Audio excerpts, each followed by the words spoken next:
I'm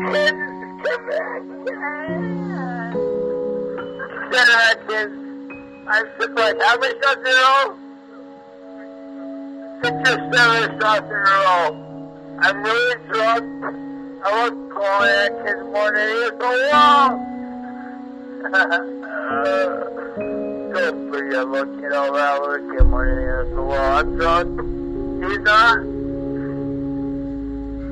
End of message.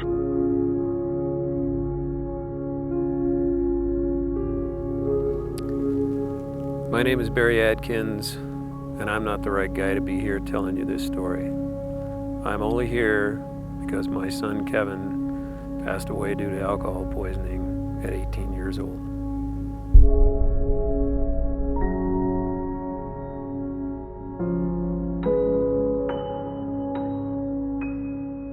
Kevin had just graduated from high school. He just bought a truck. I had co-signed the loan for that truck.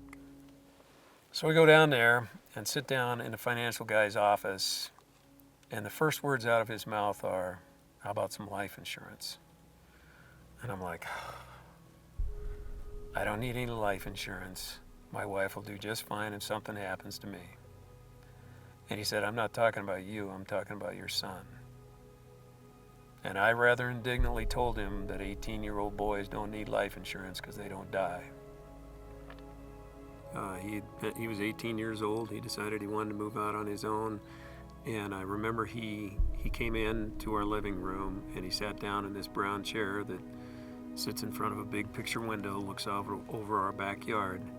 And he started talking about how he couldn't believe his life was finally beginning and how he wanted to move out on his own and start living life without his dear old dad hanging over him. Him and his buddy Craig threw a dresser and a TV and a bed in the back of his new truck. And I remember him coming back in and telling me that he wasn't going to take his toothbrush with him, that he'd be back tomorrow and get it. And I walked out front with him like I normally do, gave him a hug, told him that I loved him and to be careful, and watched him drive away. And it was the last time I saw him alive. That night, they threw a housewarming party for him, and it started with beer and moved on to shots. And he passed out sometime around 2 o'clock in the morning, and they laid him in his bed on his side in case he vomited. But his buddy Craig was worried about him, and he kept going back in to check on him. And around 4 a.m., the calls started coming into 911. The first ones were difficulty breathing, and the next ones were not breathing. And my son died alone in a hospital while I slept peacefully in my bed. Well, the next morning was Sunday morning, and it was like any other Sunday morning for us. Bev and I were sitting around talking about what we were going to do that day, just drinking a cup of coffee, reading the paper, and the doorbell rings. We weren't expecting company, and I open the door, and I see 2 police officers and somebody in plain clothes at the front door, which should have been a big red flag, but I'm that guy. I'm that guy that never believed anything would ever happen to his kids. And one of the officers and the person in plain clothes stayed by the front door.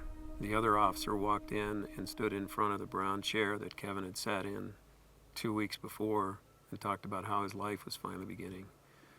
And he said there'd been an accident and that your son is dead. And he said it was Kevin, and they handed me his driver's license. He wouldn't live long enough to make a single payment on that truck.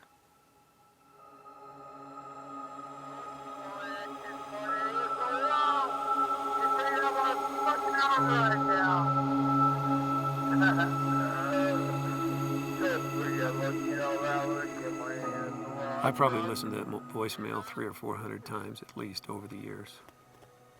You want to go see it, you want to be with him. You know, that night, I was sitting there thinking, this is the first night I've never known where he is. I can't call him. I can't get a hold of him. I can't talk to him. I can't do anything with him. We decided to take his ashes to Montana to bury him where he was the happiest. And I decided to put them in my backpack and walk from Arizona to Montana with his ashes.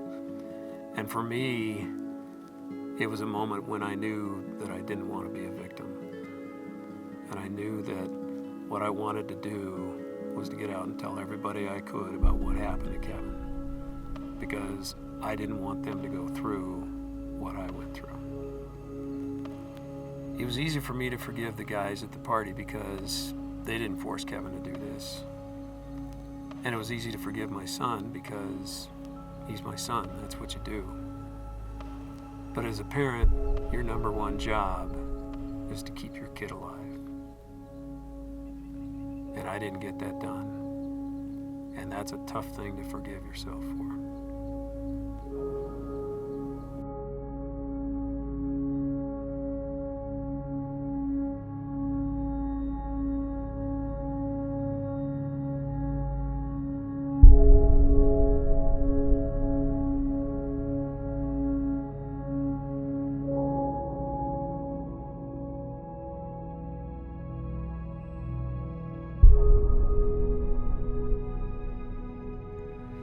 So, in the months following Kevin's death, one of the things that you wonder about is, where is he? What is he doing? And what might he say to you today if he could talk to you? And I sat down one day and decided to write a letter that I think he would write me if he could write me a letter. And I call it a letter from heaven. Dear Dad, first I'd like to say how much I miss you and I love you. I'm sorry about what happened. You have no idea how sorry. We were just out having a good time. I didn't think anybody would get hurt.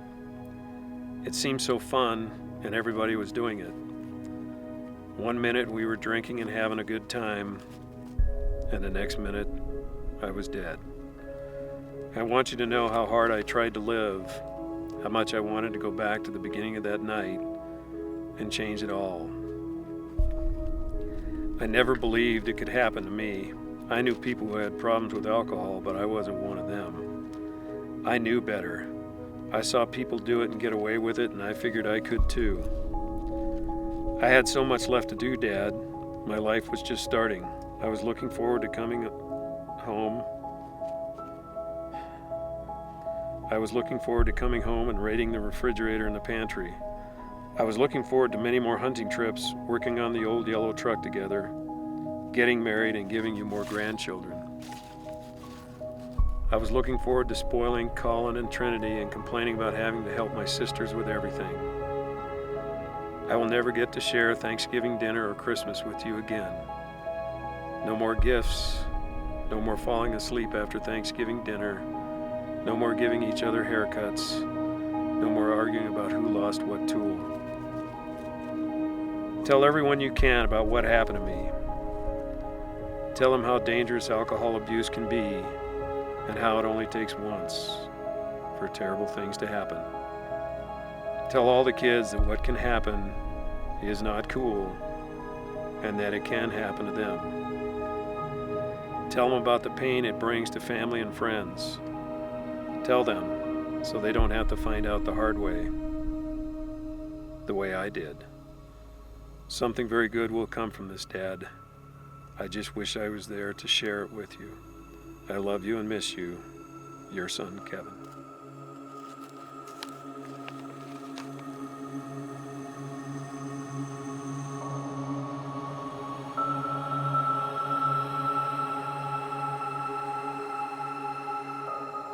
So this is Kevin's story. What do you want your story to be?